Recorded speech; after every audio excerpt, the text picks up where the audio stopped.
First of all, for making all this project, we need lot of capital investment. Now this is the time for the government taking initiative that how we can convert waste into wealth. I am really happy that when I was Water Resources Minister, we got chance to have a project in Mathura, making 80 MLD of sludge of Mathura, converting into clean water. We have decided to go for hybrid annuity project, and at the same time 40% grant in aid given by the government and 60% from the investor. The project was awarded to Triveni Engineering Company, and now the project is completed, converting 80 MLD sludge of Mathura into clean water. The water is purchased by Indian Oil Refinery in Mathura and giving 20 crore rupees royalty per year. The project is economically viable, and this is the one of the success story. For solid waste management and liquid waste management, we need to attract public-private investment in this sector. Government will support definitely. At the same time, second good example I am giving you that in Delhi we have 3 mountains of municipal garbage. Ghazipur is one of the famous place. We are making this ring road of URE2 of Delhi, that is ring road, and where we already use 20 lakh ton of solid waste, particularly municipal garbage, into road construction. I am sure that from municipal garbage, if we can segregate, we will get glass, metal and organic waste and different type of material. From metal, we can make recycling. Even plastic, we can make crude petrol. Organic waste, we can make fertilizer. We can get methane. Even we can get green hydrogen from that. And there is a value addition, which is the need of our country and the society. The technology is available, waste to wealth. I am always telling to my friends 2 important philosophy. One is knowledge to wealth. The innovation, entrepreneurship, science, technology, research, skill and successful practices, we name it as knowledge, and conversion of knowledge into wealth is the future. At the same time, we aim no material is waste and no person is waste.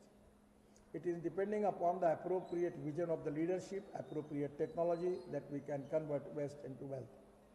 I am really happy that today on the government level, we are formulating the policy that is converting of waste into wealth. I am really happy that India is the only G20 country that is on track to achieve the climate goals as pledged under the Paris Agreement. India is updated nationally determined contributions, reform our commitment to work towards a low carbon emission pathway, which is very important for the country.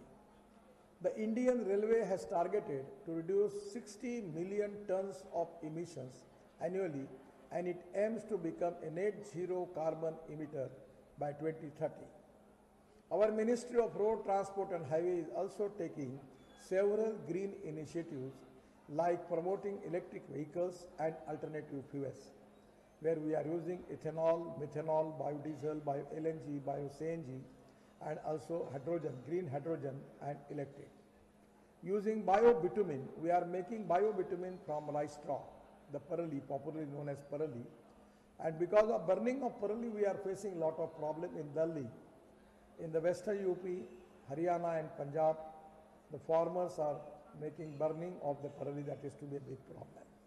So conversion of parali into bio-bitumen, 70% bio-bitumen and 30% biochar is to be a great achievement, and where this is the time for the UP government, Punjab, Haryana government, that they should formulate the policy for conversion of parali into bio-bitumen, conversion of parali into bio-CNG, bio-LNG, and conversion of parali into bioethanol.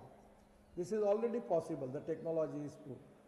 Recently, we also installed the bamboo crash barriers on highway stage, which are successfully tested at CBRI, Roorkee, and accredited by Indian Road Congress. The Ministry of Heavy Industries has launched scheme of FAME 2, faster adoption and manufacturing of hybrid and electric vehicles, FAME, in 2025 to reduce the emission from the transport sector. I am very pleased to know that The Uttar Pradesh government EV policy encourages EV adoption by providing special incentives to promote EV. The state is leading to electric vehicle sales, holding the highest share of EVs with more than 4.85 lakh of EVs registered. The Uttar Pradesh has set an example for other states to follow in terms of green mobility. This gives me confidence that Uttar Pradesh is perfectly aligned with the national climate action practices. The UP government is also developing charging infrastructure under FAME 2 scheme and has decided to exempt road tax and registration fees on the purchase of electric vehicles for 3 years, from October 14, 2022 to promote electric vehicles. It is appreciative that the State Action Plan for Climate Change for the state of Uttar Pradesh has also been approved. The state has robust solar and biofuel policy, and it is one of the first states to have a draft hydrogen policy. The record-breaking plantation drives of UP government are also well appreciated. The initiative of Climate Smart Panchayat deserves a special mention when it comes to local climate action. This is also an opportunity to learn from each other and collaborate with the multiple agencies and stakeholders for designing holistic program. I extend my best wishes to the government of Uttar Pradesh and all the departments in their pursuit to address climate change at various levels. I also wish success for this conclave and encourage all the participating states, organizations, corporates and youth to contribute in combating climate change. Once again, I would like to thank everybody who is participating in this event and wish you all very, very best luck for this mission. Jai Hind, Namaskar.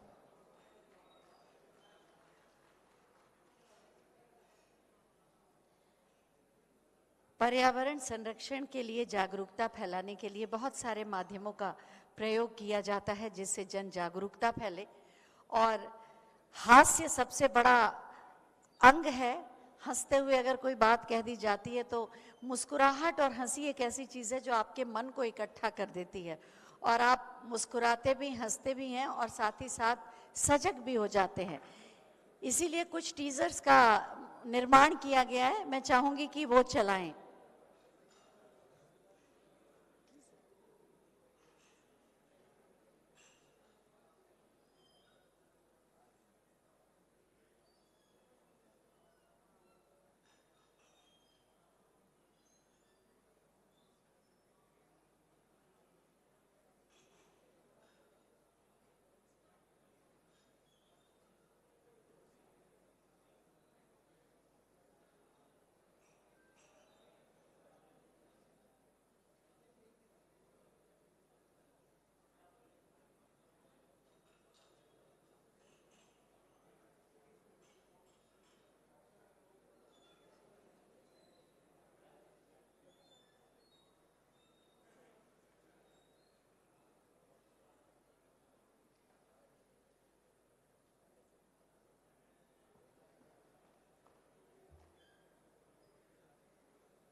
Mission life का मंत्र है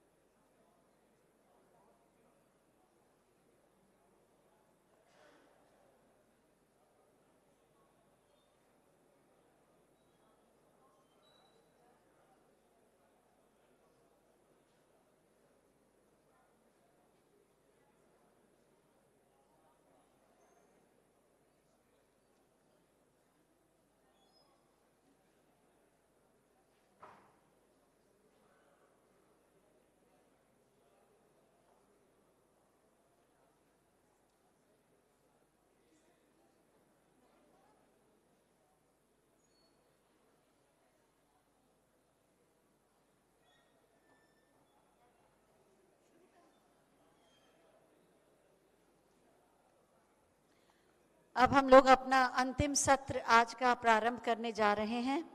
हम अपने सभी वक्ताओं को इस सत्र में आमंत्रित कर रहे हैं। इसका विषय है potential prospects for green climate fund. इस सत्र की अध्यक्षता करेंगे doctor K V. Raju, economic adviser, government of UP. हम सभी से अनुरोध करेंगे कि कृपया मंच पर आकर अपना स्थान ग्रहण करें। Doctor K V. राजू, और मैं चाहूंगी कि तालियों से आप स्वागत भी करें। सेशन को को चेयर करेंगे Shri Tanmay Kumar, additional secretary, ministry of environment, forest and climate change, government of India.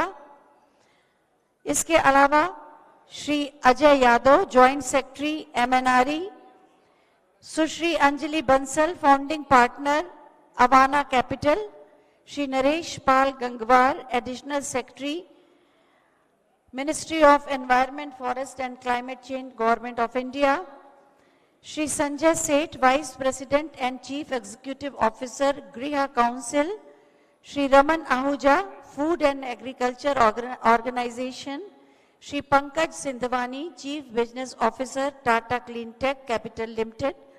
और इस सत्र के मॉडरेटर होंगे Shri Bapan Fakhruddin, water resources management senior specialist, green climate fund. सभी का मैं चाहूंगी जरा तालियों से स्वागत करें। और सुश्री श्रुति श्रीवास्तव जी भी आ जाए मंच पर। Over to mister Bapan Fakhruddin. Mic please, mic.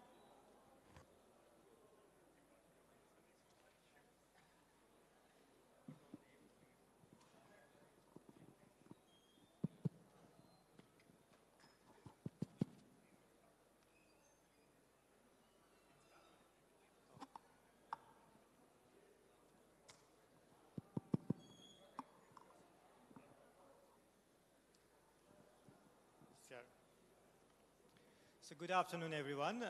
My name is Bapon Fakhruddin. एक मिनट के लिए व्यवधान। साथ ही हम आमंत्रित करेंगे श्रीमती ममता संजीव दुबे जी को कि वो भी मंच पर आए।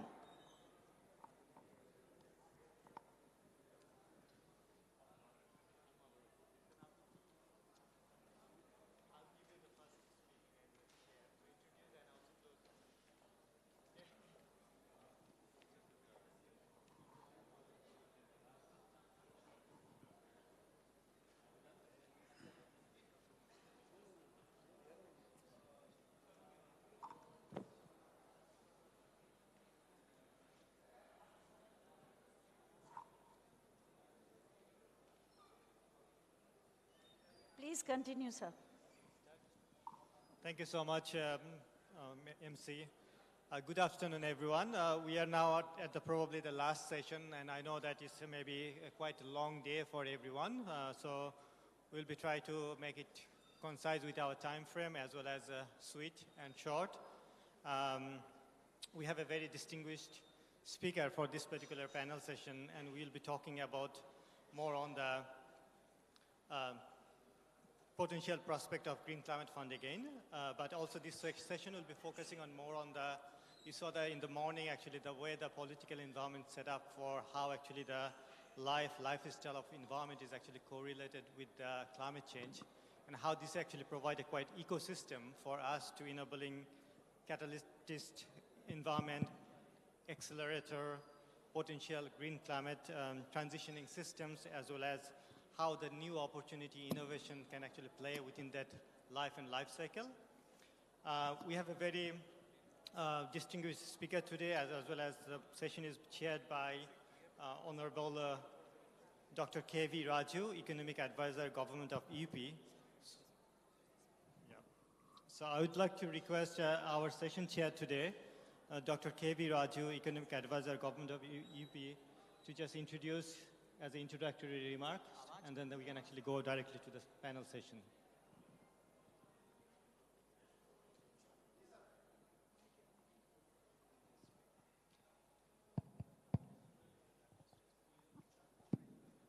As you wish.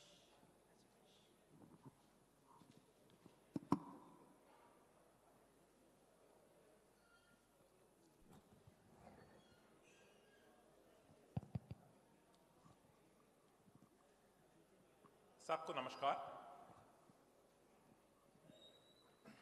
इस सत्र चालू होने का पहले, before we start the session for the next 60 minutes, I would like to request my panel members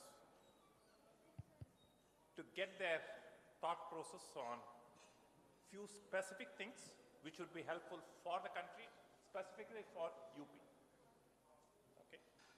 And the organizations, those who are here, both in designing and execution. Here is my request to all the panel members.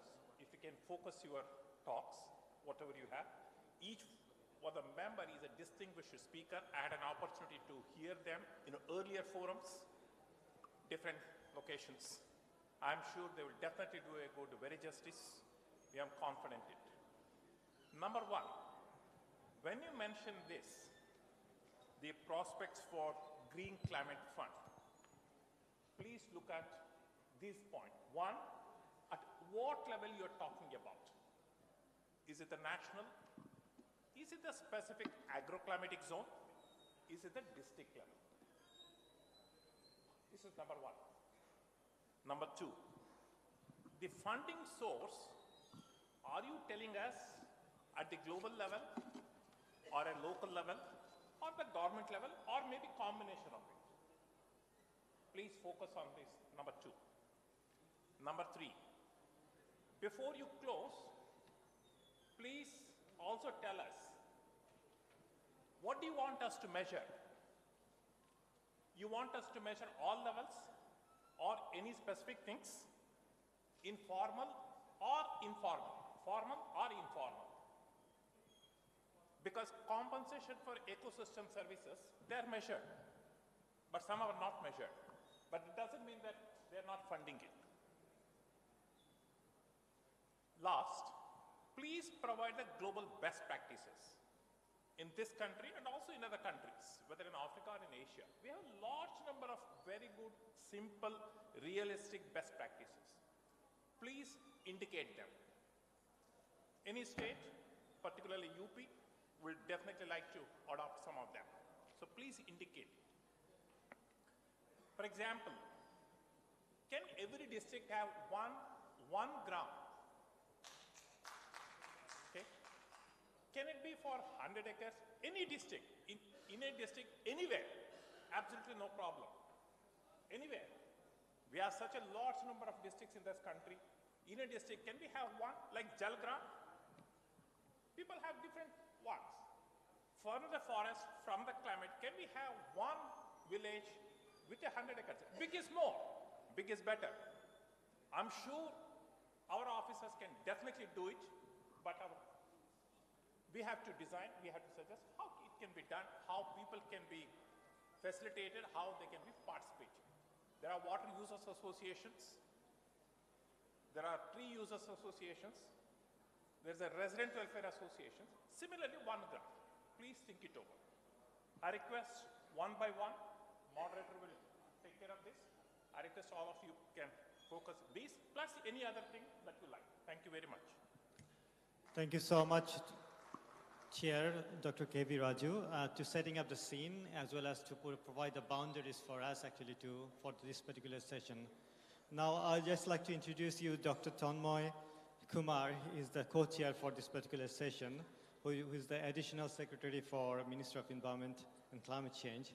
And he going to provide us a sort of like a overall ecosystems on the pro-people and planet-centric strategy and framework, which is actually a lifestyle for environment. Mr. Tanmoy Kumar, floor to you. Thank you very much for giving us this opportunity. I'm going to talk to you about lifestyle for environment, and the speakers which we have on the dais, if you see the topics, they are going to address the issues which have arisen out of climate change. So while they're going to address the issues which are arising because of climate change, I'm going to talk to you about the genesis of this climate change and how we can address it by focusing on our own actions. So when we talk about, treatment, it's like a holistic treatment which is required. And life gives us that perspective. So I'm going to start talking to you with the first slide, which is focused on the perspective. So it is rooted in our scriptures, in our traditions, as to how our forefathers actually lived that life. So let's go to the first slide. Next slide. Next. So we're talking about environment and ecological balance. And the scriptures and the traditions you will see, the entire universe is made up of 5 elements. As we say, earth, sky, water, air, fire. And these are known as Panch Mahabhutas. And the next, and all of the life forms are actually, constituted of these 5 elements. They are known as Panch Mahabhutik. And there, if the Panch Mahabhuta is the universe, that is the whole, then the parts are these elements. And there is a delicate balance between the part and the whole, which was very beautifully has been narrated in that sloka of Sanskrit, Om Dwa Shanti, Antrik Shanti, Prithvi Shanti, Rapa Shanti, Aushadaya Shanti. So we want peace and tranquility all around. We want equilibrium in the nature. We want equilibrium between the life forms and the universe. Go on. However, while our forefathers respected this and lived in tune with nature, we have somehow deviated from that path. And this reckless exploitation of nature has resulted in this climate change. As the UNFCCC has defined climate change as that which is a deviation from the normal because of human interventions. Next slide. This slide shows the chaotic, feeling which you get. High temperatures, hurricane, melting ice, cutting of trees. This slide is basically to show the entire chaotic, environment in which we are. Next slide. This is the slide which says that now we have to act. This is the decade of action. So 2019 onwards till 2030, if we don't act fast enough, temperature has already risen to 1.07. It is a question of time before the temperature rises beyond acceptable limits. The entire process becomes irreversible, will not be able to change it. So we need to learn from our traditions to secure our future for our own generation, for the coming generations. Go on. India has demonstrated its commitment to living up to these challenges. India has, in 2015, presented before the world the nationally determined contributions, has updated it in 2022 and before COP27. And the cover page of COP27, India's NDCs, India's life, all that figured. So basically, apart from the 5 non-quantifiable, we have 3 quantifiable targets. We have made a commitment that our, carbon intensity of our GDP will be brought down to 45% from 2005 levels. The non-fossil fuel composition will be 50% by 2030, and the carbon sink will be around 2.5 to 3 billion tons of CO2 equivalent by 2030. And India is the first country in the world to have included this NDC in the NDC life, a commitment that all of us will work towards conserving nature, will moderate our own consumption patterns, and will generate a mass movement for allowing all the citizens to collectively and individually fight climate change. Next. India, apart from these NDCs, we have also presented before the world the long-term low-emission development strategy. And you will see, out of the 198 countries in UNFCCC, India is one of the, out of 58 countries which has submitted its, LTLEDs as it is called. And in the South Asian region, Asia-Pacific region, we are the 12th nation. So our commitments are well known. We have actually talked about all these 7 sectors of the economy, including financing, including the need for scale, scope, and speed of finances to be able to meet these challenges, to be able to go towards a transition. Next. We have, based on this, the National Action Plan on Climate Change. We have 8 missions. All these missions have been spelled out here. You can see the solar mission, mission for enhanced energy efficiency, national mission on sustainable habitats. So all these 8 missions, and the slide, the pictographic representation is at the center of all this action is who? It is us. We have to change ourselves. We have to change our consumption pattern. We have to change our way of living. We have to learn to respect nature to be able to effect these changes. These missions will be as effective as we are in living up to our own commitments. Next, the State Action Plan for Climate Change has to be synchronized with the National Action Plan. We have to synchronize our action with the NDCs. We have to synchronize our action with the long-term LEDs. All those things have to go hand in hand to be able to meet the challenges of climate change.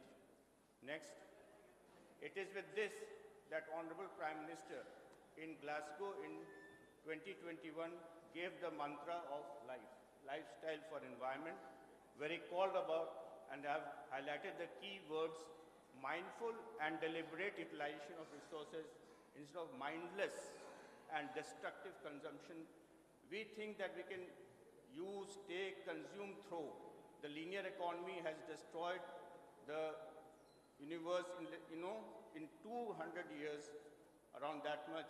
We have actually emitted CO2 to an extent which was not there earlier. And look at the amount of destruction that has happened, and what Honorable Prime Minister has said is a call for action. It is a call for all of us to come forward and take corrective steps. And it has to be a global mass movement, not only a movement within the country, but globally we have to take this action. Next. This is only to show that if we change our consumption patterns collectively and individually, then the production systems, the procurement system will also change, the supply will change, the policies will change, one will feed into the other, and there'll be a better tomorrow. Next. Honorable Prime Minister and Niti Aayog have laid down 7 themes in which our life actions can be, sort of classified, and we need to work on these themes in small little ways to be able to make the difference. The following slides will only show the creatives which have been circulated by the ministry and has been implemented by many states. Go on. This is like, Save Water campaign, which we ran for a month. And these are creatives which are available, and I'll show you in the later slides. These are in vernacular languages, and you can use them to spread the message. And these small little gestures make a lot of difference. Next. It is a Save Energy, similarly for different languages. Go on. This is say no to single-use plastics. Next, this is the reduction in e-waste, which all of us need to do. Go on. This is, before we start this video, I'd just like to mention that these small little gestures together have the potential across the globe. If 1 billion people implement this, this has the potential of reducing CO2 emissions to the extent of 20%. This is a huge number. Go on. Mission life का मंत्र है lifestyle for environment. पृथ्वी पर रहने वाले प्रत्येक व्यक्ति को व्यक्तिगत प्रयासों की कामना के साथ ही आज ये मिशन लाइफ का ये विजन दुनिया के सामने रख रहा हूं।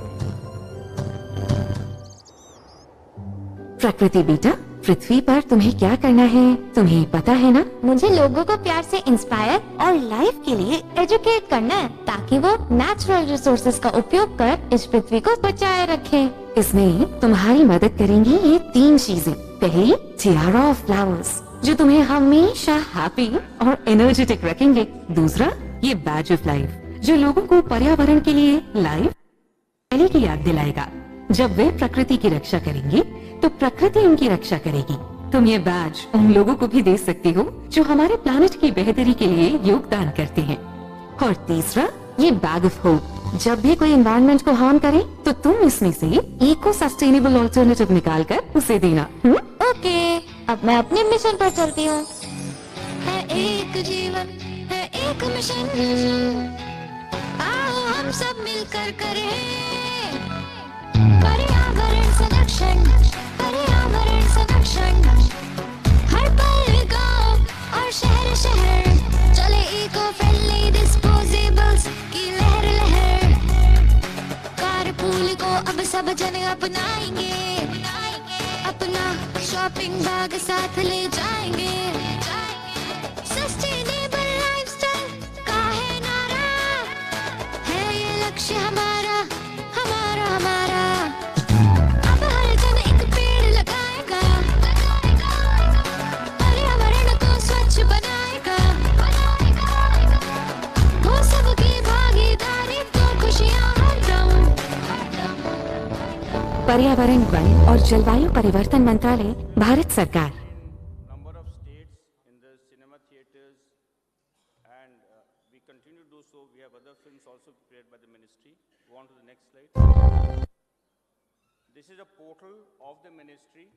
The URL is given there, and this portal has various downloads. You can download the creatives from the portal.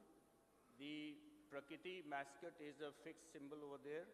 Then we have the logo of life, the Azadi Ka Amrit Mahotsav logo, and the ministry's logo. Rest you can change, adapt. It is in open format, and it is in different languages. So we can, download the different creatives. Then we can download the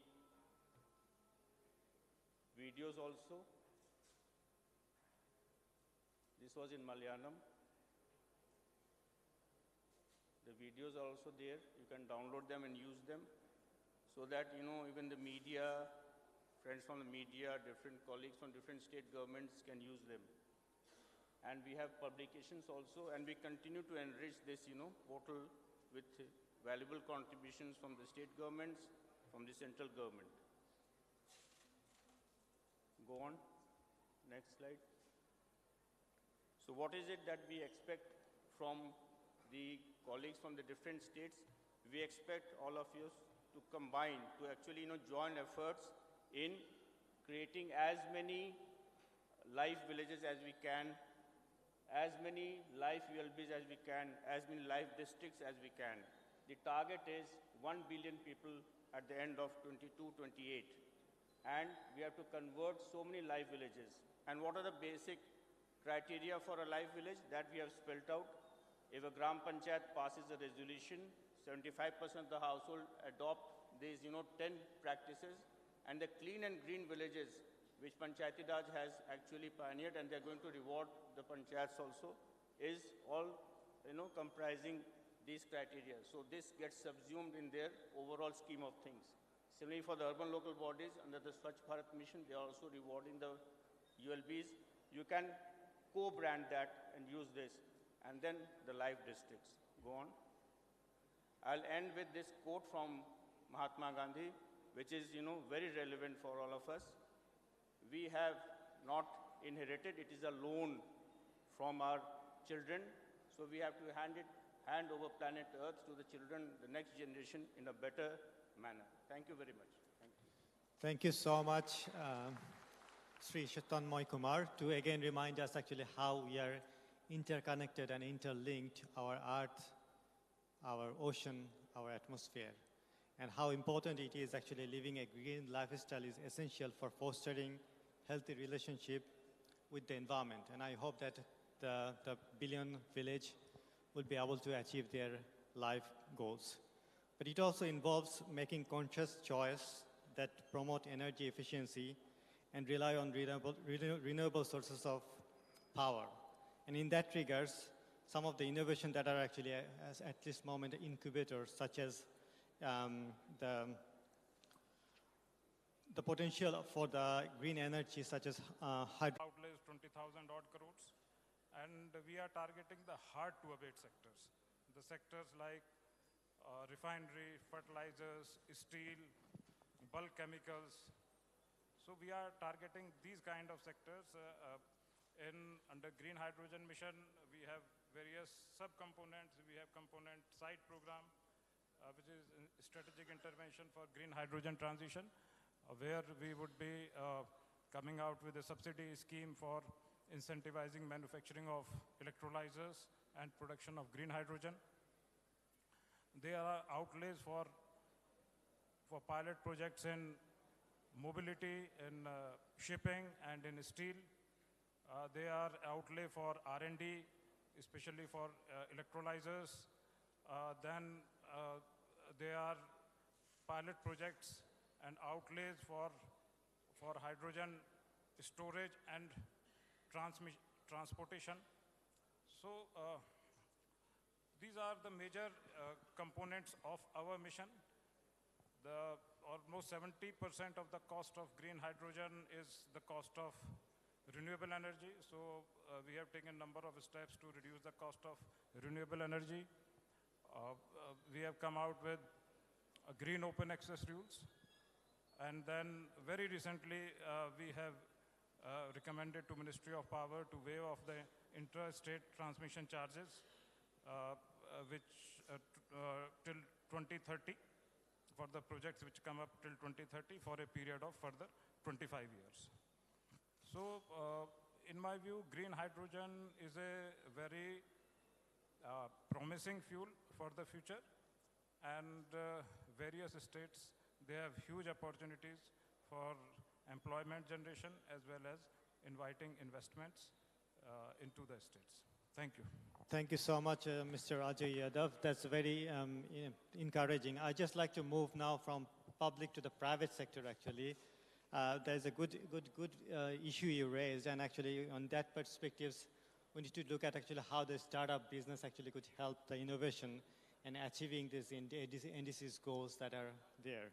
So I'd like to request Mr. Shruti Srivastava from the Havana capital just to share with us what kind of actually future you see this climate startup to achieve this India's NDCs and how the financial instrument could be catalyzed into the creating the impact of this kind of situation. Hi. So attaining goals on decarbonization without sacrificing development is going to require significant investment in innovation and technology.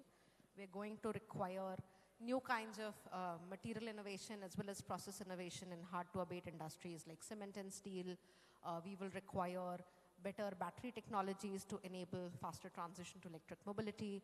You saw two of our portfolio companies earlier today, EKI and Aerim, that are looking to bring technology to solve for climate resilience in food production, as well as solving for increasing adoption of rooftop solar. Additionally, we continue to see more than 200 startups per quarter that are looking at solving for either supply chain resilience or enabling energy transition, bringing down cost of green hydrogen, helping build more sustainable food systems, driving carbon capture at point as well as from the air. And so the Indian startup ecosystem is extremely robust when it comes to solving for climate innovation. Climate is a challenge, and the other side of the challenge coin tends to be opportunity. And so startups are actually seeing it as the next big value creation opportunity right now. India is the third largest startup ecosystem in the world, and we are seeing those same innovators tackle climate as well. What this sector needs now in terms of capital is smart capital. Capital that actually understands climate problems, that understands building to scale, and that understands technology and innovation and how tech companies are supposed to scale. Additionally, these startups are going to require value-added capital.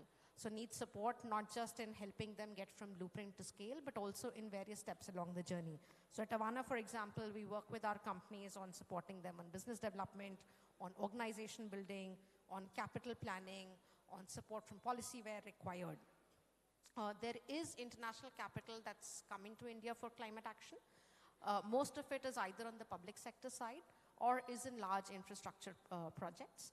There is a lot more need for capital in the innovation ecosystem as well. There is interest from private sector, but that's more on the fence. That will help, that will get crowded in once folks like, say, a GCF or other mission-aligned capital comes into the space. Thank you so much, Shruti, for your intervention. But again, actually, one of the critical, important intervention required is the financing, how the finance will come. Where is the innovation financing will be playing a role in this one? I mean, we listened from the last session that actually how GSAVE is actually creating those catalytic or innovative financing, but there is no one organization can solve all the problems. We have to have a collective effort from national to the global. I maybe like to invite on these perspectives Mr. Naresh Pal Gangawar, the Additional Secretary of the Ministry of Environment, Forest and Climate Change, to talk about that. What do you think about the green credit program that can help the climate change adaptation and mitigation to ensure the ecosystem sustainability? And what are the potential you see in the Indian market or maybe regionally, the demand for the green credit? Because these are actually quite new terminology and quite flourishing actually faster in the market. Thank you, Mr. Bapan. I think the green credit program, it has got root in the mission life, which talks about pro-planet people and collective or individual actions for improved environment. So we design a program where environmental actions by individuals, by organizations, by gram panchayats, other local bodies, farmer producers organizations, farmers can be captured and a value can be assigned to it. A common denominator like green credit can be assigned to it, and then those green credits can be traded on a platform like the carbon credits. But this is little different from carbon credit in the sense that in case of carbon credit, it is the GHG emission which is the environmental outcome or the climate outcome which we are looking at. Here, environmental outcomes for different actions is different, and one single denomination, that is green credit, is being allocated. So some sort of equivalence and fungibility is to be established across the actions. So this is going to be a little more complex than carbon credits. Its framework, initially in the first phase, we are thinking of covering tree plantation, water conservation, sustainable agriculture, waste management, air pollution reduction, mangrove conservation, eco-mark and sustainable buildings, and many more other such activities can be added as we go along. And you can see that most of these activities, they have got climate change mitigation outcome also, but at the same time, they have got many other environmental benefits which we are trying to capture when we talk about green credits. So the platform is almost same what you have for carbon markets. This slide shows the entire concept of green credit framework, and we have like you have carbon. In case of carbon market, we will have a administrator who will establish registry, trading platform, set of MRV processes, methodologies, etc. will be worked out for the proposed activities, and then green credits will be allocated to the project proponents. And the beauty of this would be that this will involve large-scale participation. So ease of applying and then ease of getting green credits will be ensured through this digital platform. Most of the processes will be digitally carried out, and there will be very less physical kind of interaction. As I told, that activities which are initially envisaged, these are 6-7 activities on which we have started working. So we'll be issuing a notification under Environment Protection Act providing this framework and bringing this framework on the ground. And on the demand side, the demand will come from various companies, and then as you are aware that under Section 135 of Companies Act, the companies are mandated to spend on around 2% of their profit as CSR, and environmental actions are covered under Section 135 as a permissible activity. So green credits, we will encourage companies to buy green credits under their CSR activities. They can carry out activities and get these green credits allocated, or they can buy green credits to fulfill their CSR obligation. And maybe after a point in time when the system gets stabilized, we can create some sort of mandate also within that CSR.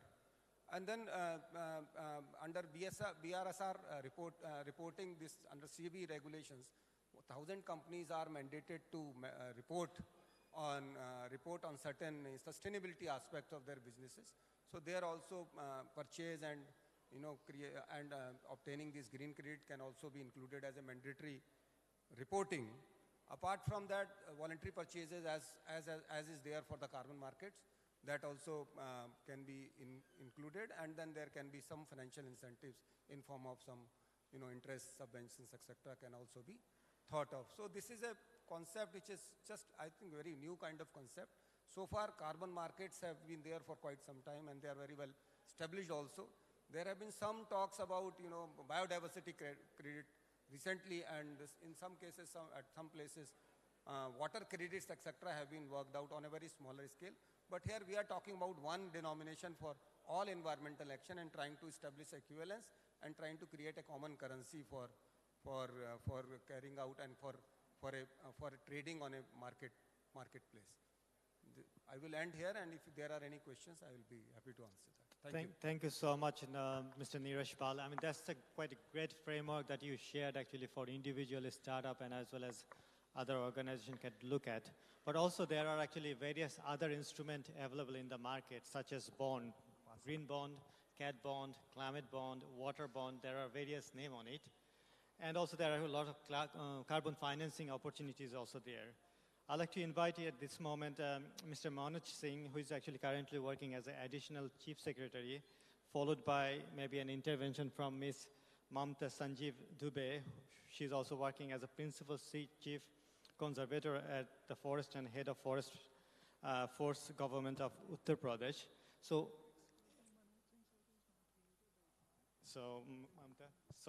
sorry, the Manoj Singh is not here today, so probably we'll be looking for intervention from Ms. Mamta Sanjeev Dubey to understanding actually one is actually regard the engagement, as we try to understand actually what would be our scale of level of engagement. Are we talking about the panchayat level, village level, national level scale? How are we going to engage them, and what are the role of local institutions to play this kind of carbon financing as well as green bond, and how actually you see the private sector could play a role together with this private public sector at the panchayat level to scaling up this kind of initiatives. Ms. Mamta.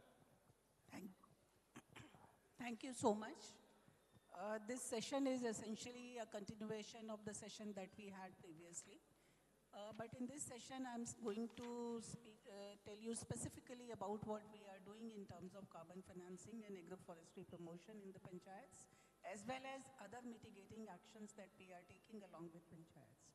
As you are aware that we have had a conference of panchayats, and we have identified 39 panchayats which we intend to develop as modern villages or modern panchayats, and we intend to provide whatever support we can in terms of adaptation measures, in terms of adopting new technologies, in terms of going for massive plantations, in terms of adoption of agroforestry schemes, and establishing the wood-based industries, which will give an impetus to the planting activity by the farmers. In terms of adoption of technologies, UP government, through its agriculture department, is working in a big way in helping farmers adopt better irrigation practices, which means we are going in a big way for sprinkler irrigation. This way we are saving on water, and we are also helping the farmers to take up practices in their fields for rainwater harvesting, especially in villages of Bundelkhand. Bundelkhand is our target area. In Bundelkhand, we are taking up SMC works in private lands as well as in the community or the government lands, that is essentially the forest lands. And these activities are being taken through the Manrega funds as well as the state funds of various departments.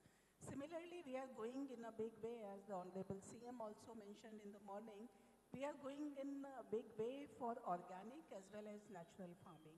Now, the organic farming essentially focuses on non-use of chemical fertilizers, while the natural farming means the farming practices are taken up in such a way that soil is disturbed least, so that moisture conservation is there, and whatever practices are adopted, they are as close to nature as possible. Diversification of crops is again a very big concept there, and we are helping the farmers through subsidies, through extension programs and extension and outreach programs through the FPOs or through the panchayats. Similarly, in panchayats, this year we are planning that in every year, what we are trying through the Rural Development Department and through Manrega funds, we will be focusing on getting at least one nursery in each Gram Panchayat so that farmers are, if they are motivated, they can get the choice species very close to their fields and they don't have to travel much. We are also looking at ensuring that these nurseries are self-sustaining so that the revenue is generated to these nurseries and this revenue also can be used for propagation of nurseries as well as for other developmental activities within the panchayat. Now, where the international agencies can help us, they can help us in getting better technologies.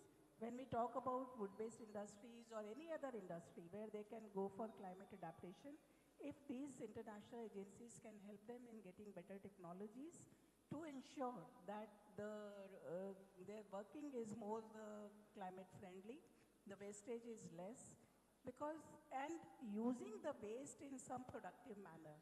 As the saying is that a waste is a waste till we find a use for it. In the aluminium industry, whatever red mud is left after the extraction of ore, that is being used in cement factories. So that is an area which we should look at in order to ensure that whatever emissions are there, they are controlled at the point of emission only, whether we control the warming effects, whether we harvest the gases from there, whether we harvest any other materials which are being emitted and use them for some purpose, the research is needed there. When it comes to greening also, we are doing a lot of joint functioning with the research institutes. We have recently signed an MOU with FRI for developing better yielding varieties of certain species which are favored species by the farmers in farmlands. And also we are working with CAFRI in Jhansi to promote agroforestry in Bundelkhand using better yielding fruit species because that area is not really conducive to very many timber species, so we are focusing on fruit species. So when we talk about climate change, we are not focused on only one aspect, especially this department. There is a convergence not only of the schemes but also of the departments. We work together whenever we have a climate conclave or anything. The message that goes to every department is how they can implement their schemes in such a way that we are controlling the climate action of ours so that we are moving towards a more sustainable methodology of working and of implementing our schemes. In that area only, we are working with the agricultural department, we are working through the FPOs, we are working through the panchayats, and through the panchayats only now we intend to implement our SAP-CC as well, having everything in a panchayat. It's a self-sustaining panchayat, it's a self-reliant panchayat, and that is our way of handling the climate action in UP. Thank you so much, Ms. Mamata, for the intervention and then the role of the panchayat level. As you know that India has been committed to become a net zero by 2070. And achieving the zero carbon goal is not so easy. As you can see that many things we cannot actually make zero in our lifestyle, in our many other aspects. But net positive habitat is one of the critical elements to ensuring our commitment for net zero carbon neutral. I'd like to invite Mr. Sanjay Seth, who is a Senior Director from TERI, to share his opinion that what are the policy intervention and regulatory framework have been initiated to moving towards net positive habitat. And obviously, as you can see from the discussion, that finance is always with the private sector, while infrastructure is with the public sector. So how you see actually a collaboration, partnership, engagement with the private sector and public on a net positive habitat area? Thank you. Yeah, so I think what we are seeing with rapid urbanization is, newer and newer urban centers, which we know as cities, right? So, and when we talk of cities, they become the fulcrum of all economic activities. Now, while the economic development and economic activities is one part of it, cities are also known to be the greatest polluters and emitters, right? And they are also the most intensive consumers of resources. So I think the focus, what we try to focus is that, if you, in terms of numbers, I think the emissions and the consumptions are to the extent of 70%. And as we keep rapidly urbanizing, we are going to see more and more of these challenges. But as my predecessors have also said very correctly, that these challenges then become opportunities for us to really work on and find solutions. So with that intent, the focus has been on the urban centers, so that how can we go about, moving them towards low carbon path development, and that's where the focus is. So whether it's the built environment, whether it is water positive, whether it is waste, all of these segments, that's where the focus is.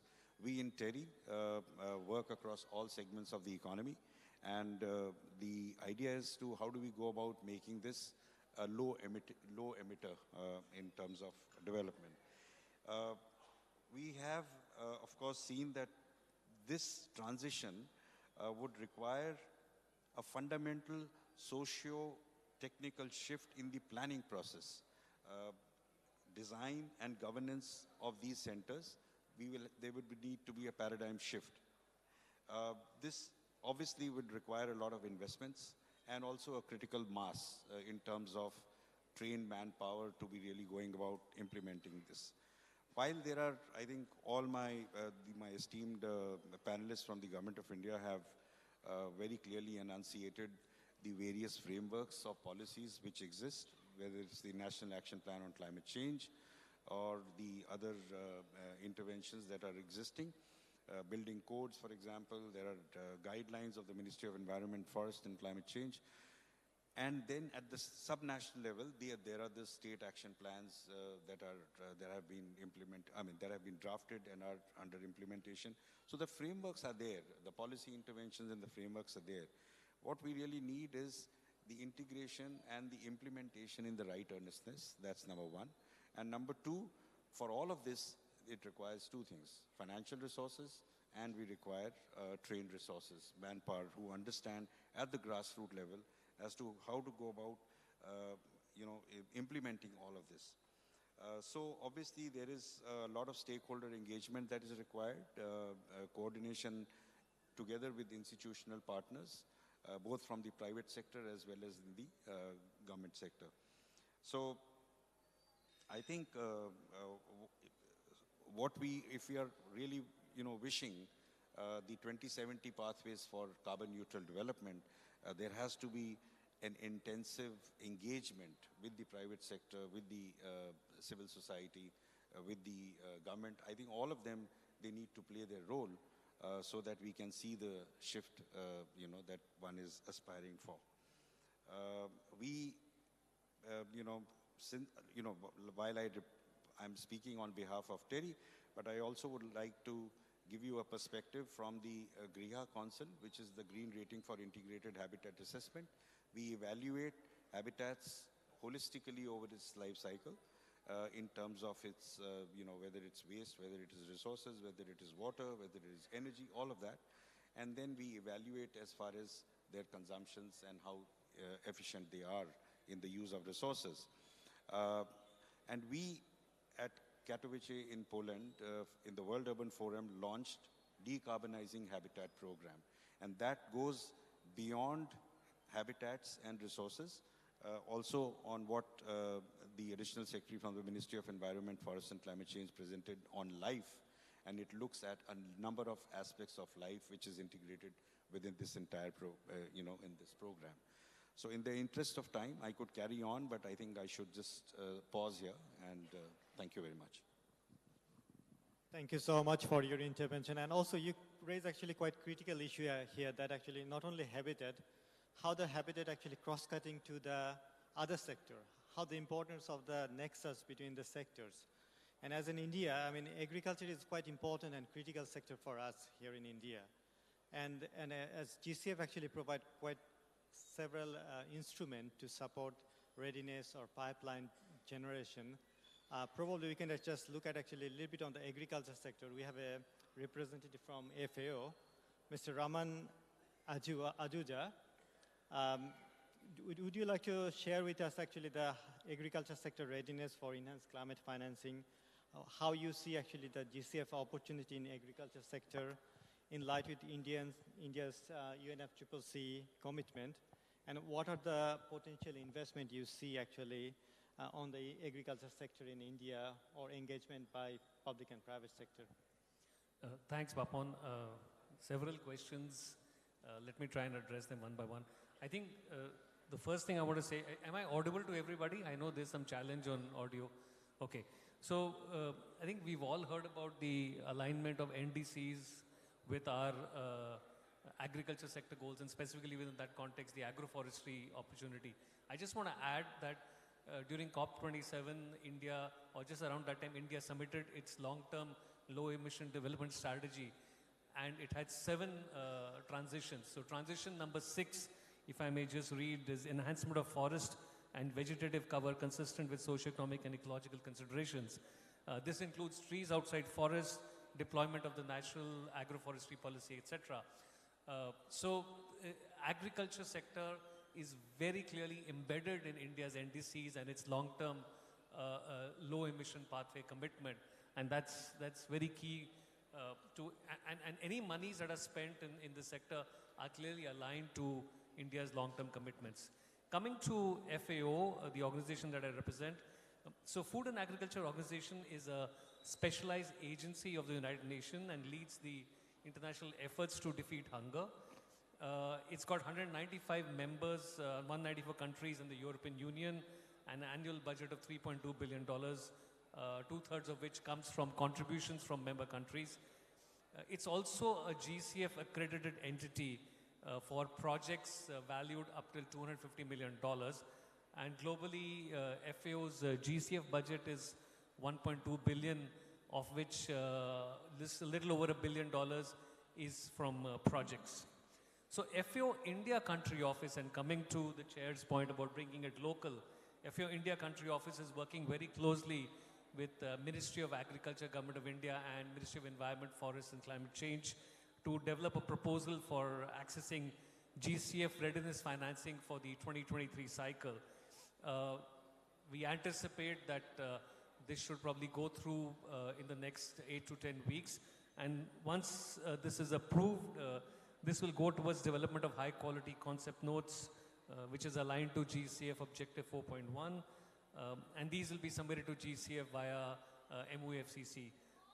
FAO for the development of these concept notes will work with 4 states, Punjab, Odisha, Chhattisgarh, and Madhya Pradesh. Some of them are already presented here, and I'm so glad to hear about the agroforestry policies of each of these states. And agroforestry will be a critical part of this work. And all the work will be aligned to the state action plan for climate change for each of these states. For our work that we have proposed to GCF, we've identified 3 barriers for accessing climate finance.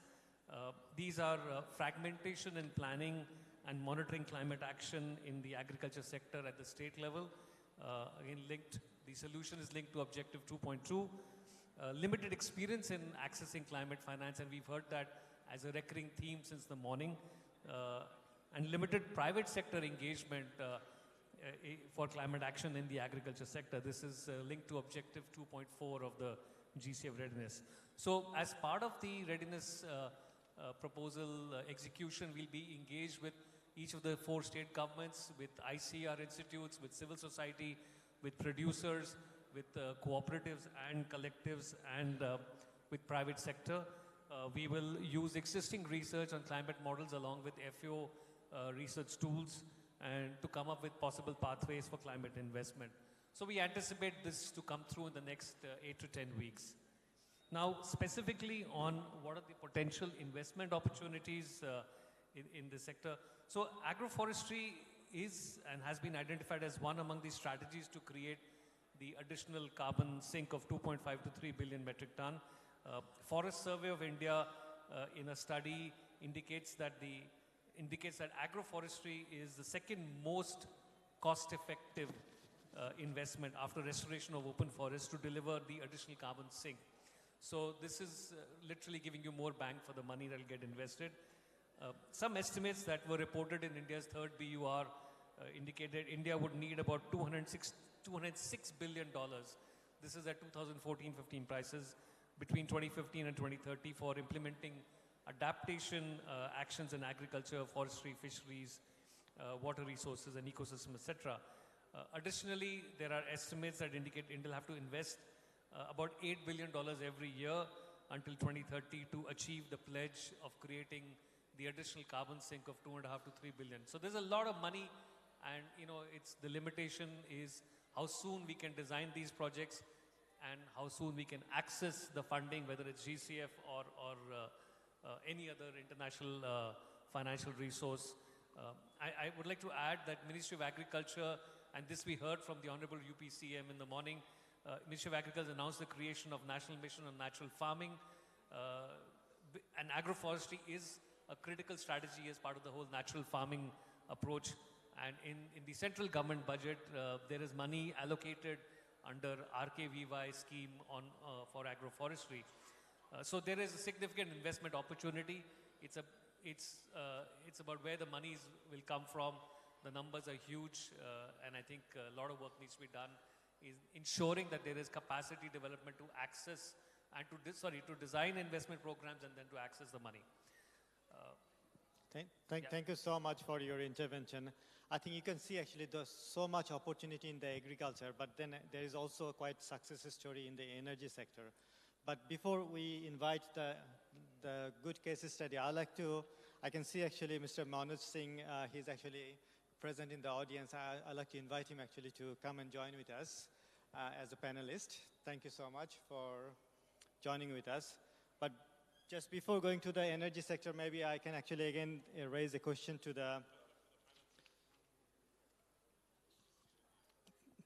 Mr. Manoj Singh to share his opinion on or complement what actually Ms. Mamta actually shared with us. What do you see, sir, on the role of green bond in advancing the sustainability? Because there are actually, you see the engagement on the panchayat level, private and public sector, which is Mamta ji already shared. But how you see actually this could be advancing our sustainability issues using such kind of green bonding or other bonding that are actually available in the market? I have been attending lots of sessions, and I was there in green hydrogen session also, and role of media in climate change mitigation. So one of the things regarding the green finance which is emerging is that apart from budgetary provisions, we need extra budgetary provisions, not only on the forest side, afforestation side, or agriculture side, or horticulture side, but also in emerging technologies and the technological replacement which is going to happen because of green hydrogen adaptation. And the various industrial sectors, they are revisiting, they are redesigning their strategies, and lots of mechanical re-engineering has to be done. So this all needs a finance, because a golden path has been shown by our Prime Minister by signing Net Zero 2070 and adopting National Green Hydrogen Mission, which entails that we have to again rework our strategy. And this is coming out clear from this conclave, that we have to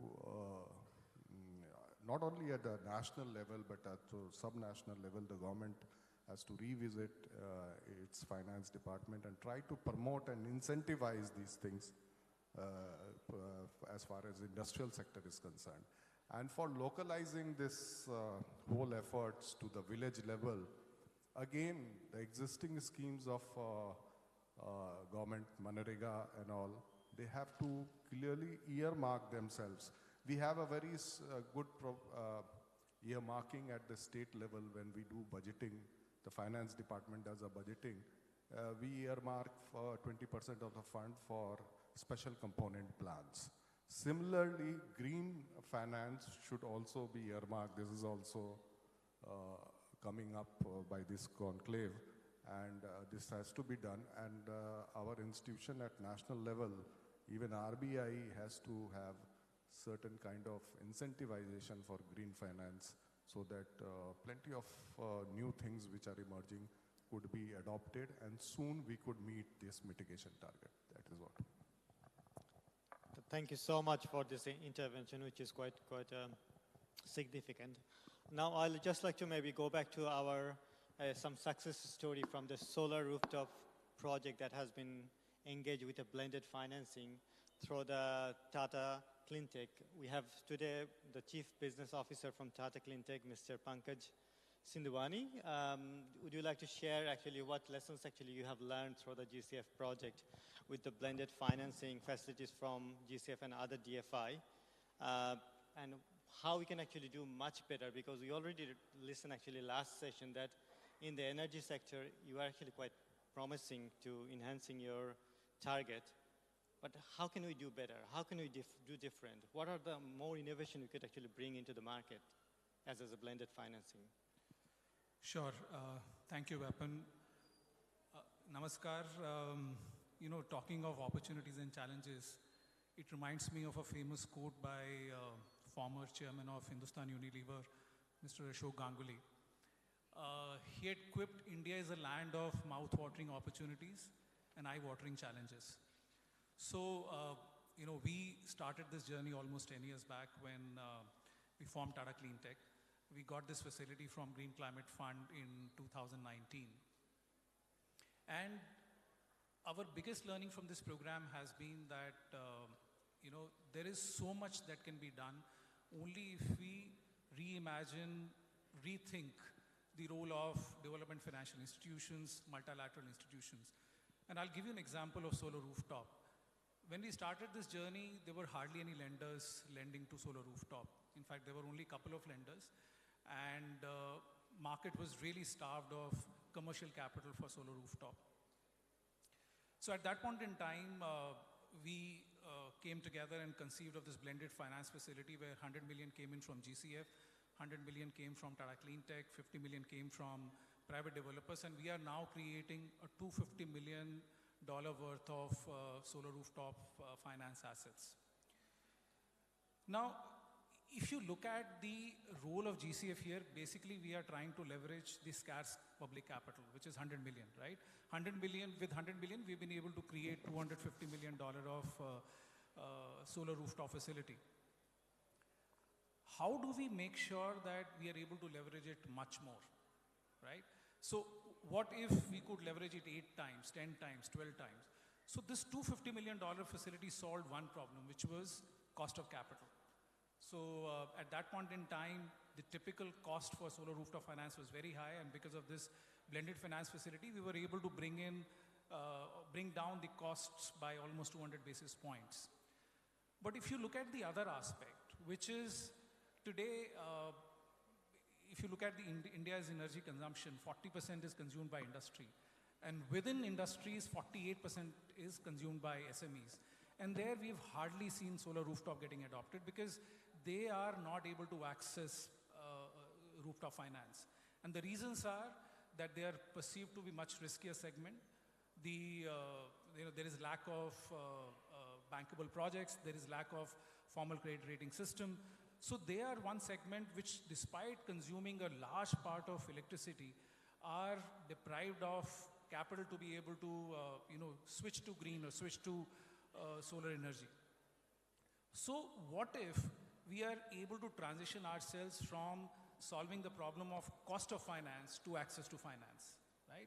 And that can be done if you bring in a facility like credit risk guarantee fund, right? Or credit enhancement structures, where you're basically assuring the lenders that in case you lend to SMEs and there are some defaults, here is our facility which will cover for your first loss or second loss.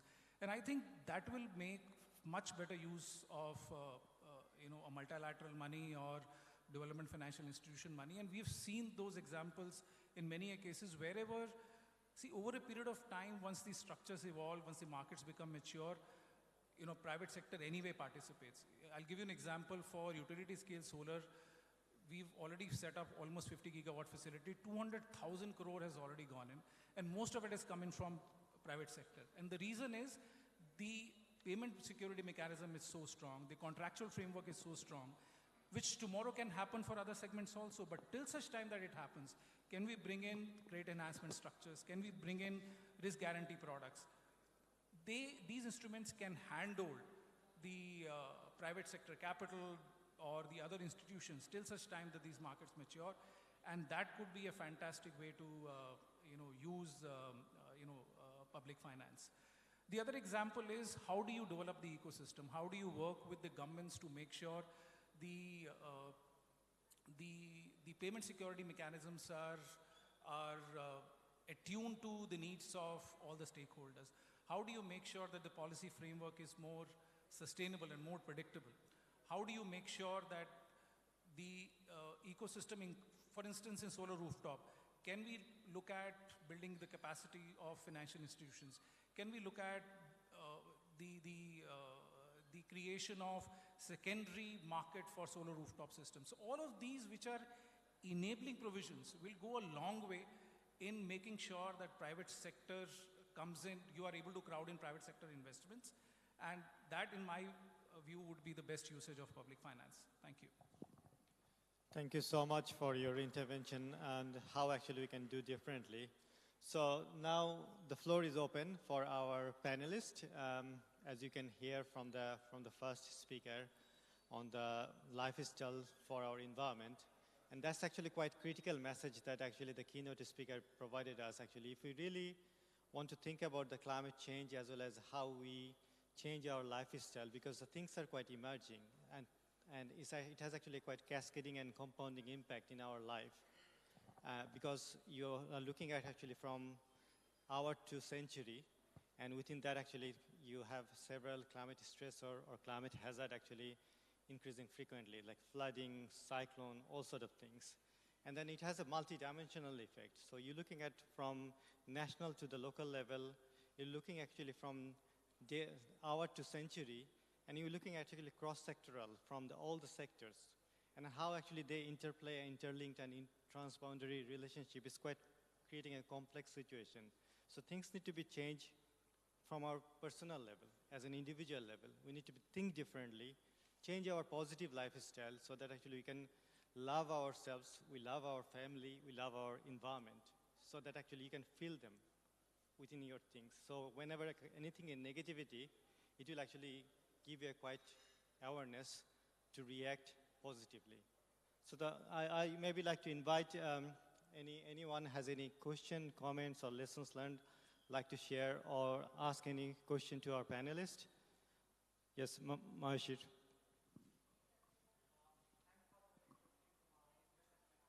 Oh, we cannot hear you.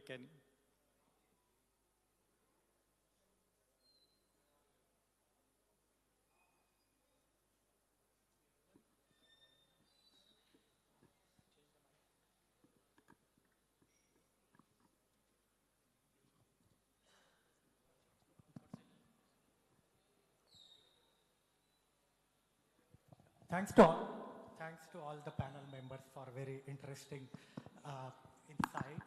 I have one quick comment. So my name is Mayuresh. I come from the Green Climate Fund on the private sector strategy also, private sector division also.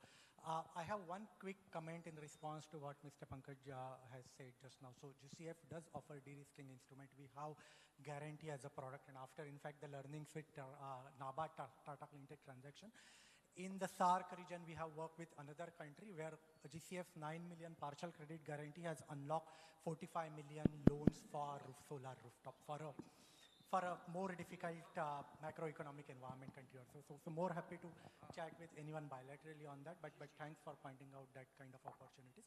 I have one question for Shruti, if I get the name right, colleague from Havana Capital also. And you talked, very interesting things about the climate startups also. And I agree that, there is need for more capital. But I'm generally interested in understanding, what's holding back the VC. Okay, I'm sorry. So you talked about the climate startups and, quite interesting.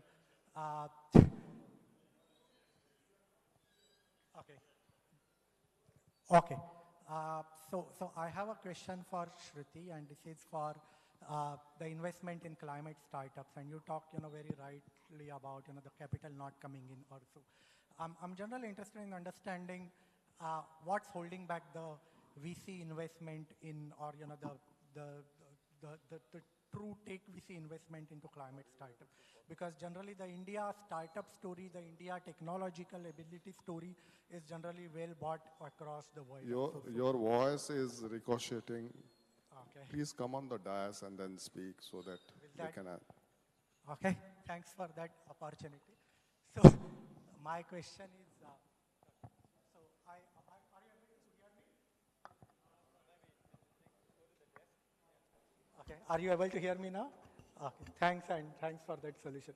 So I have a question to Shruti, and maybe other panel members are, free to add to that. So I'm generally interested in understanding, what's holding back the investment into climate startups, because generally if we see India, the India startup story is well bought across the world.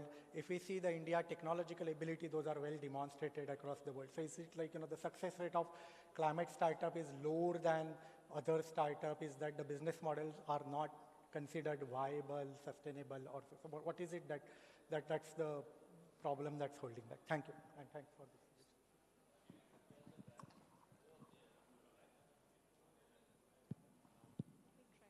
I'm not sure my height. Yeah. So the climate innovation space in India is seeing a lot of activity. We are seeing more and more startups look at climate as a space. And you're right, India has the third largest number of unicorns in the world. We are attracting global capital. That capital has done more generalist themes so far. And typically for themes such as climate, there is going to be specialization that's required, even to understand how innovation XYZ is going to impact climate and how it will create value. And hence at the early stage, we will require specialist fund managers who can then channel that capital into climate startups. That space in India today has very limited number of managers. In fact, early stage, we are the only tech-focused climate VC right now. And so because of that, we're not seeing that level of activity in the early stage space in climate. What will be required is more capital coming in. And once these companies start to mature, we'll see more Series B, Series C rounds happening in those startups as well. So the space itself is fairly early, but evolving and definitely holding a lot of promise.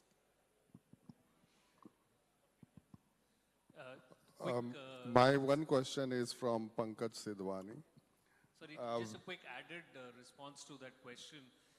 There are two aspects. The measurement of climate benefit for any of the tech that is being used, and I'll take the example of agriculture, is not very clear at all. So the agri-tech startups that are delivering climate smart technology, they are struggling. There is, as people say, there is a funding winter or whatever it's called in that language. So I think the measurement needs to be very clearly defined. Then we'll come to the fact that there is monetization opportunity for that benefit, for that climate benefit. As in the earlier panel, Anupa had mentioned that everything has to have a climate benefit for it to get financed. So until unless the measurement is clearly defined and the benchmarks are put in place that this is indeed delivering on those climate benefits, the monetization will not come, and then the money will definitely not flow into this space. Thanks. You like to add anything, Mr. Manoj? No. My question is from Pankaj. You see, UP has a 4 gigawatt of capacity as far as solar rooftop is concerned. But for past 5 years, it's moving at a snail's pace. What are the major impediments and what policy incentivization needs to be done so that we can pick it up fast? And we have immense capacity of addition in this whole sphere. See, I'll tell you, in solar rooftop, usually we come across two models. One is OPEX, the other is CAPEX. OPEX is where it's a RESCO model where an entity sets up the solar rooftop and sells power. It it just uses the rooftop facility of the end user and sells power. The capex is where the end user itself installs the system, and then the system pays for itself over a period of 4 or 5 years. So what we have seen typically in RESCO model, the developers who are basically setting the system and selling power, they are usually wary of the changes in the policy framework. For instance, net metering, right? Is the government going to tinker with the net metering policy next year or year next to that? Because typically the period within which RESCO recovers its investment is more than 10, 12 years. So you want that policy stability over a period of 10 or 12 years. It may not be net metering, it could be somewhere between net metering or gross metering.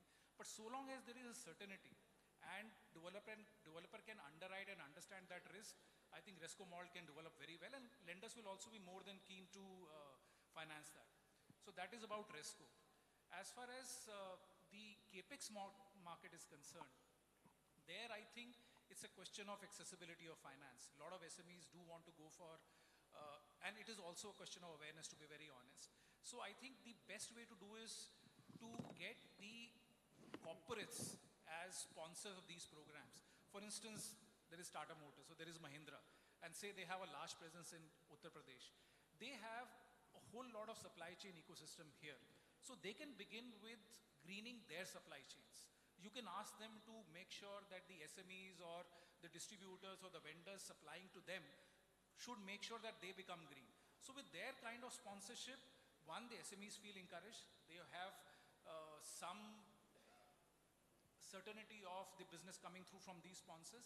And also financials are therefore far more assured when they are lending to these SMEs. I think these are two things, and we have seen these programs doing quite well in some other parts of the country also. So one is the corporate sponsorship, and the other is for RESCO. All that you need is some visibility of policy remaining stable. These two things can help a great deal. Thank you. Thank you so much. Yeah. Any questions? Yes. So, thank you. Sir, my name is Rohit Kumar. I'm Secretary General for Carbon Market Association of India. So I'd like to congratulate Gangwar sir for, Green Credit Program. And I think I would like to know when the Green Credit is about to launch in this country, and what are the opportunities for industries to associate in Green Credit programs? Can you just repeat the question, please? I missed the earlier part. Yes. So, sir, I would like to ask about the Green Credit Programs. It's a great initiative, and how this Green Credit Program is going to help industries primarily, and when we are going to launch this initiative in India. See, this is a program which talks about actions, environmental actions at large. So, industry would be one of the contributors. But the role of industry comes from the creation of demand also, because more industries which are mandated under CSR, for CSR obligation, so they have to invest certain percentage in the activities which are permissible under the law. So one of the activities permissible is environmental actions. So these actions will be covered under Green Credit Program. So instead of either they can take those actions and get green credit allocated, or they can take those actions and report, or they can buy green credits corresponding to their obligations. So this is how they can come in. And apart from that, industries can have their voluntary commitments also. So those industries which are in the businesses of maybe polluting kind of industries, they can have their own voluntary commitments towards buying green credits or undertaking those activities which will result in green credits. So initially this is the role which we see for the industry. Apart from that, we have in the ministry, we had started a scheme called Eco-Mark scheme, where industry can get their processes eco-mark. So whatever product they make will have this eco-mark over it. And those who are making those eco-mark products, they will get certain green credits allocated, and then they can be traded, and some value can be extracted out of it, and that can be the incentive for obtaining eco-mark levels for the industry. So initially we are seeing, and because this is a very new kind of approach, so nowhere else it has been tried, you know. As I talked during my presentation, that we have been talking about carbon market for quite some time, and there you are dealing with only one outcome, that is greenhouse gas emission reduction or mitigation or maybe sequestration. but here is a case where we are talking about number of environmental outcomes, and we are trying to give them value and assign value in terms of common currency. That is green credits. It is going to be a very complex kind of program. So in designing those methodologies is also going to be very complex. So a lot of work is to be done, and maybe I think we will take some time to actually bring this program on the ground. And this will start small with few activities, but as we go along, as we keep developing these methodologies and keep developing methodologies for ensuring equivalence of green credits, because green credit being assigned to a particular activity in water conservation has to equate with green credit assigned to activity like afforestation or something like that. So it is going to be a complex exercise, but once it is on the ground, then it will become a very good platform for assigning value to the green environmental actions by public at large. Thank you, sir. It's a great initiative, and we'd like to associate for such a noble cause. Thank you. Yeah, thanks a lot for the response. Any more questions? Sir, I'm representing the state of Punjab, sir. I have a question for you, sir. The question is regarding the carbon credits. Sir, as you said that the green credit framework is going to take some time, and there are some states, including Punjab, where we are holding pilot for the carbon credits. And it's on a voluntary basis, and the credits are almost being sold in the international market. So my question is that at present, considering we don't have a regulatory mechanism, is there a limiting factor for the states not to venture out to international markets? See, as far as international voluntary markets are concerned, they are already functional, and there are registries which are being operated by several agencies. So projects who want to participate in voluntary market, they can do it. But as far as projects which have been and there we have no problem, and already projects are participating in those voluntary markets. But if you want to, if anybody who is buyer of carbon credits from these projects and they want to adjust these carbon credits against their NDCs at their national level, then it is a problem. Then such projects would require approval from authority which is established under Article 6.2 of Paris Agreement. Their permissions are required. For participating in voluntary market, no permission is required. मैं माननीय मुख्यमंत्री जी के आर्थिक सलाहकार राजू जी की इस बात का मुझे बहुत अच्छी लगी है कि जलग्राम की भांति वनग्राम बनने चाहिए। कुछ चर्चा हो, एक अच्छा सकारात्मक पहल आई है। और आज इस बीच में हमारे उत्तर प्रदेश के प्रमुख वन सचिव महोदय हैं, वन संरक्षक महोदय हैं, देश भर के हमारे विद्वान हैं, और जलग्राम भी इसी तरह एक कॉन्सेप्ट आया था 2014 में। और आज ये बीज मुझे लगता है कि एक जिले में अगर एक वनग्राम बनेगा तो देश में हमारा बड़ा काम होगा। मैं राजीव जी का और पूरे उत्तर प्रदेश वन विभाग का, भारत सरकार का धन्यवाद देता हूं, क्योंकि मैंने एक मंत्र चलाया था, खेत पर मेड़ और मेड़ पर पेड़। तो देश में जब मैंने वनग्राम की कल्पना की थी, जो जलग्राम की, तो माननीय प्रधानमंत्री जी ने देश में जलग्राम 1050 जलग्राम बनाए गए, और आज एक अच्छी पहल है, और इसी पर मुझे पद्मश्री दी गई थी। तो आज मैं आप सबका स्वागत करता हूं। बहुत बहुत धन्यवाद। Thank you so much.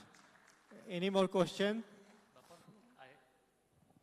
Hello, मेरा क्वेश्चन ये है कि हम क्लाइमेट पे चर्चा कर रहे हैं। क्लाइमेट पे चर्चा करने के पहले हम वर्षा चक्र पे जब तक नहीं जाएंगे, जल पे जब तक नहीं जाएंगे, तब तक हम क्लाइमेट को चेंज नहीं कर पाएंगे। और हमारे जितने भी इंडस्ट्रीज वाले बैठे हुए हैं, हम इनसे पूछना चाहते हैं कि आप ग्रीन गैस की बात कर रहे हैं, जो इलेक्ट्रॉनिक गाड़ियां चल रही हैं वो भी कूड़ा पैदा कर रही हैं, बिना कार्बन के वो भी नहीं हैं, विदाउट कार्बन हो, उस कूड़े का क्या निदान होगा, क्या बता सकते हैं? आज सीमेंट की फैक्ट्रियां हैं, जितने भी कल कारखाने हैं, वहां पर जनरेटर चल रहे हैं। जनरेटर क्या पैदा कर रहा है? कार्बन। उस कार्बन को एब्जॉर्ब करने के लिए क्या कोई उपाय किया आप लोगों ने? बहुत सरल उपाय है, पूछ लीजिएगा, बता देंगे। चाहे सीमेंट की फैक्ट्री हो, चाहे भट्टे हों, चाहे पावर हाउस हों, इन सब का बहुत सरल उपाय है। और जब तक हम वर्षा चक्र पे नहीं जाएंगे, तब तक हम क्लाइमेट को चेंज नहीं कर पाएंगे किसी कीमत पे। अभी एक हमारे महानुभाव थे कि उन्होंने कहा कि बादल उड़ते हैं, वो राजस्थान में बरसते हैं, पहाड़ों में बरसते हैं, तो कोई टेक्नोलॉजी हो जो कि लाके यहाँ पे मैदानों में बरसा दे, उसकी टेक्नोलॉजी है, उस पर आप वर्षा चक्र पे जाइए। आजकल तो पढ़ाया नहीं जाता होगा वर्षा चक्र क्या होता है, जब तक यहाँ से वाष्पीकरण नहीं होगा, जल स्तर हमारा ऊपर नहीं आएगा, तब तक यहाँ पे बरसात नहीं हो सकती किसी कीमत पे। ये वर्षा चक्र है। आप यहाँ पानी लाइए ना, पानी से सब कुछ धो सकते हैं, नहाते हैं, अंदर तक की सफाई करते हैं, सारी चीजें पानी से साफ होती हैं। पानी हमारा कहाँ जा रहा है? सबसे पहले हम पानी को ऊपर लाने की कोशिश करें, उसके बाद तब हम क्लाइमेट पे बात करें। इंडस्ट्रीज क्या दे रही हैं? हमें कूड़ा दे रही हैं, चाहे वो वर्लपूल वाले हों, जो हों, क्या दे रहे हैं? वो इतना मोटा मोटा भेज देते हैं, उसको लोग जलाते हैं, उससे कितना कार्बन निकल रहा है, उसको क्यों नहीं वापस लेते हो? क्या आप लोग ले सकते हैं उसको वापस?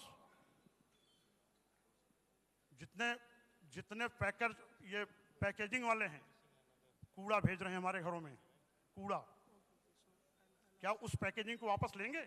हमसे क्यों पैसा लेते हैं उसका? जो भी सामान आप पैकेजिंग में भेज रहे हैं, इंडस्ट्रीज वाले जितने भी हैं, उसका पैसा हमसे लेते हैं। उस कूड़े को आप वापस क्यों नहीं लेते हैं? हाँ, प्रश्न यही है, यही प्रश्न है कि तभी तो क्लाइमेट चेंज होगा। तो हमारा अभी तो कल बात करेंगे हम कैसे चेंज होगा क्लाइमेट। बहुत बड़े बड़े विद्वान बैठे हुए हैं, मैं सबका बहुत शुक्रगुजार हूँ। पिछली बार भी आया था, वो देखा था, डाटा देखा था। डाटा से नहीं होगा जब तक आप जमीन पे नहीं आएंगे। जमीन पे जब तक नहीं आएंगे, अभी ग्राम पंचायत की बात कर रहे थे कोई सज्जन, एक मिनट, ये इससे महत्वपूर्ण बात कोई नहीं होगी जो आपकी बातें बहुत महत्वपूर्ण है और ग्राम बहुत, पंचायत की बात लेकिन हो रही थी कि ग्राम आप पंचायत लेवल से सरकार द्वारा जो है जल संचय के लिए हर एक ग्राम प्रधान को अधिकृत किया गया है। और मनरेगा में, सुनिए मेरी बात पहले सुन लीजिए, मनरेगा में, अमृत सरोवर योजना में पैसा दिया जा रहा है, प्रधान बना रहे हैं, जल स्तर वहां पर ऊपर जा रहा है। ऐसा नहीं है कि काम नहीं हो रहा है लेकिन अगर कहीं कागज पर है तो जिला कलेक्टर को आप शिकायत कर सकते हैं और उसका सत्यापन होगा और उस पर कार्रवाई होगी। तो जल स्तर, आप So thank you so much for your question. आपकी वेदना ठीक है, परंतु कार्य सब लोग मिलके करेंगे तभी होगा। ऐसा नहीं है कि एक दोषारोपण से मान्यवर नहीं होगा, ऊंची शब्दों से नहीं होगा। आप मिलके जो भी शिकायत है वो अलग से दे दें। धन्यवाद। So thank you so much for all your questions. We are at the end of the session. I'd like to now request the chair to provide his concluding remark. And with these things, we'll be closing the session. Thank you so much. Chair.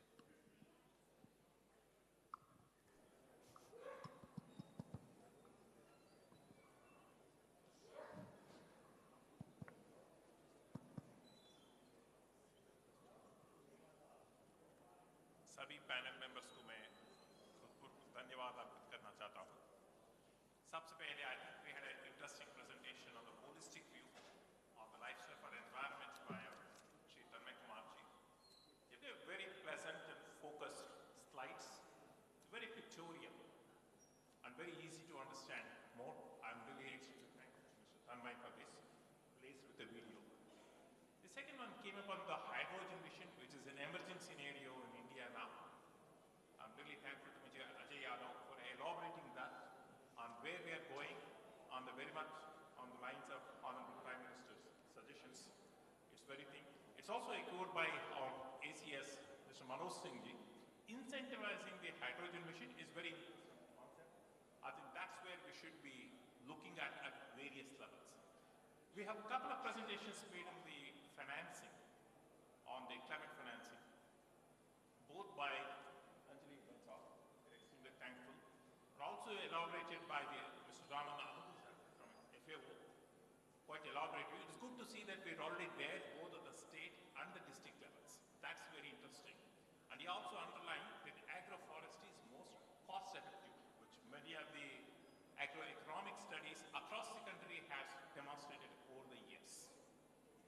Then came up with Mr. Nareshji Kangawat on the green credits. For me, as a researcher, this is an interesting concept. sure if more methodological effort can be made at the district level, how to estimate it, and if it can at the national level can be included in the national ranking framework of the SDGs or the NITI Aayog, both at the national level, state level, and the district level. I think that will really help us.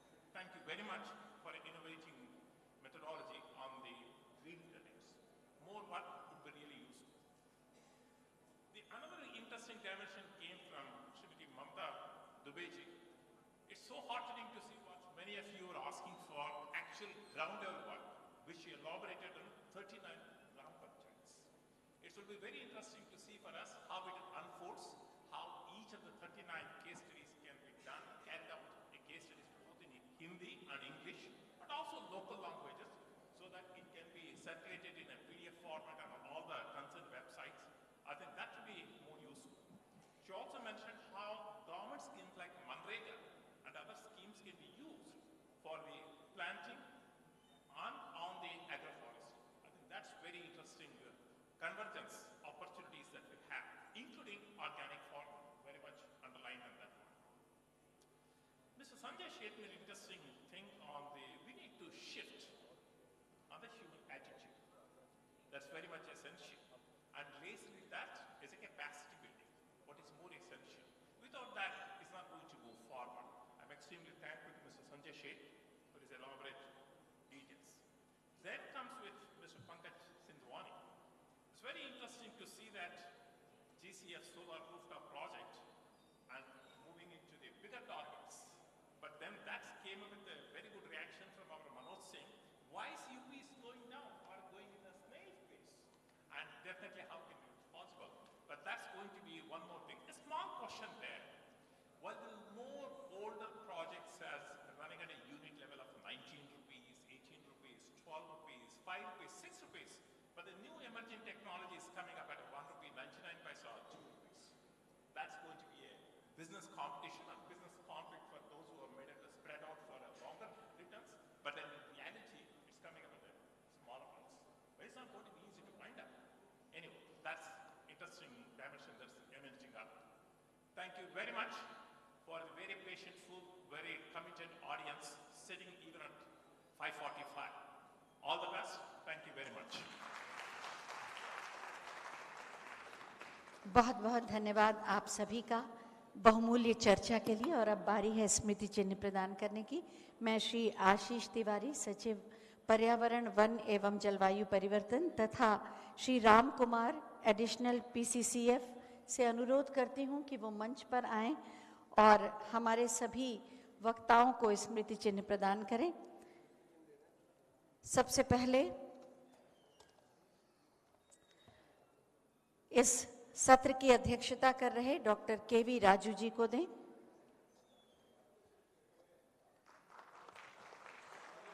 को chair Shri Tanmay Kumar जी को,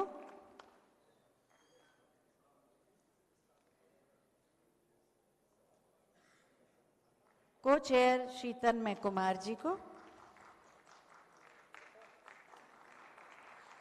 श्री अजय यादव जी को, सुश्री अंजलि बंसल जी को,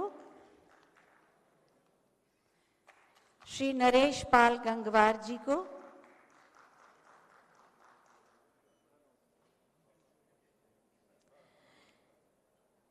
श्री मनोज सिंह जी को, श्रीमती ममता संजीव दुबे जी को, श्री संजय सेठ जी को, श्री रमन आहूजा जी को, श्री पंकज सिंधवानी जी को और मॉडरेटर श्री बोपन फखरुद्दीन जी को। ये मिलेट्स का उपहार आपके स्वास्थ्य की कामना के साथ, स्वस्थ जीवन शैली के साथ, इसी के साथ ये सत्र समाप्त होता है। और आज ये प्रथम दिवस के सभी सत्र अब संपन्न होते हैं। आप सब ने पूरे उत्साह के साथ इसमें भाग लिया, हम आपके आभारी हैं। कल सुबह 9:15 बजे से पुनः सत्र प्रारंभ होंगे। आप सभी से अनुरोध है कि सुबह 9:15 बजे इसी सभागार में आने की कृपा करें। आप सब का प्रवास सुखमय हो, इसी कामना के साथ अर्चना सतीश को आज्ञा दीजिए। नमस्कार।